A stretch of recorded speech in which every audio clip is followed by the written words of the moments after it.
Alors aujourd'hui nous allons voir une arme aussi mystérieuse que efficace. On parle quand même d'un truc qui brûle sur l'eau et que si vous versez de l'eau dessus, le feu devient encore plus impressionnant. Attention, reconstitution.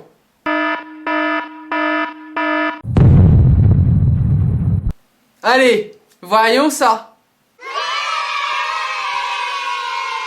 Pourquoi on parle de feu grégeois? Déjà, grégeois, ça vient de grec, car c'est l'Empire byzantin qui était connu pour utiliser cette arme et gagner des batailles grâce au feu grégeois. Ce feu était très pratique pour gagner des batailles navales ou pour remporter des sièges.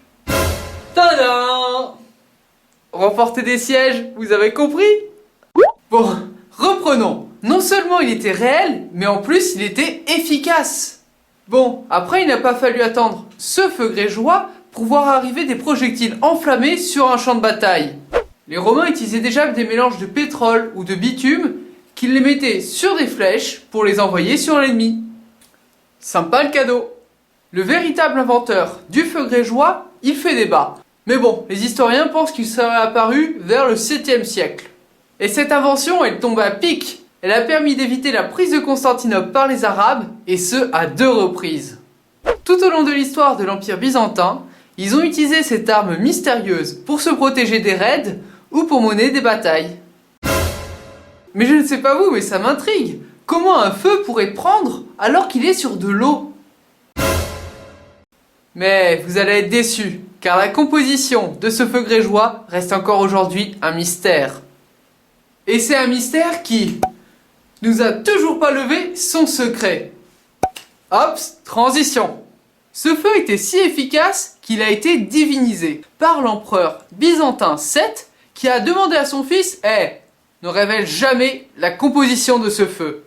Cet empereur Constantin VII affirmait que c'était un ange lui-même qui avait transmis le secret de ce feu au premier roi byzantin. En fait, c'était l'histoire de la jouer en mode badass. Des cargaisons de feu grégeois ont été volées par les Arabes, mais ils n'ont jamais réussi à en reproduire. Vraiment badass. Il faut dire que le secret était jalousement gardé. Pour utiliser cette arme, il fallait l'avoir. Bon, ça c'est évident. Mais aussi avoir un bateau adapté, un système d'allumage performant, pouvoir la transporter. Et chaque étape était maîtrisée seulement par un groupe d'individus. Et ce groupe d'individus ne savait pas comment les autres étapes étaient gérées. De cette manière, si un individu était attrapé par l'ennemi, il ne pouvait même pas divulguer comment les autres étapes étaient gérées. Et alors c'est tout, on s'arrête là? Et on dit juste que cette arme, elle va rester à toujours un mystère? Non, non, vous inquiétez pas. Ce type a mené l'enquête. Il a utilisé les écrits byzantins et a essayé de reproduire cette arme. Mais réfléchissons 5 minutes. Vous n'avez pas une petite idée d'un produit qu'on utilise un peu tous les jours, qui est facilement enflammable et qui flotte sur l'eau? Un indice, pensez à quand vous êtes avec un troll et que d'un coup ça ne sent pas bon. What the fuck? Je veux parler du pétrole. Pardon. Le feu grégeois n'était pas seulement composé de pétrole. Mais tout de suite, quand on pense aux propriétés du pétrole, le feu grégeois il paraît moins mystérieux. Ce type a obtenu des résultats convaincants en ajoutant du pétrole, du salpêtre et de la chaux. Et pourquoi la chaux? Car une de ses particularités, c'est de réagir encore plus quand elle est en contact avec de l'eau. Ce mélange pourrait non seulement permettre d'obtenir un feu sur de l'eau, et que si vous versez de l'eau dessus, vous aggravez la situation. Du feu grégeois? Et alors?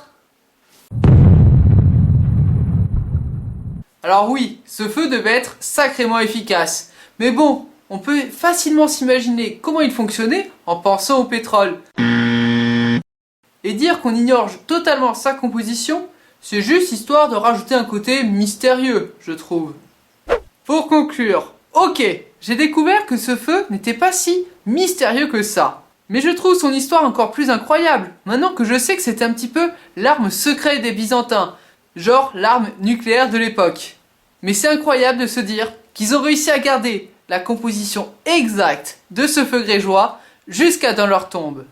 Sur ce, j'espère que cette vidéo vous aura plu. N'hésitez pas à mettre un commentaire, un petit like, ça fait toujours plaisir. Et je vous dis à plus!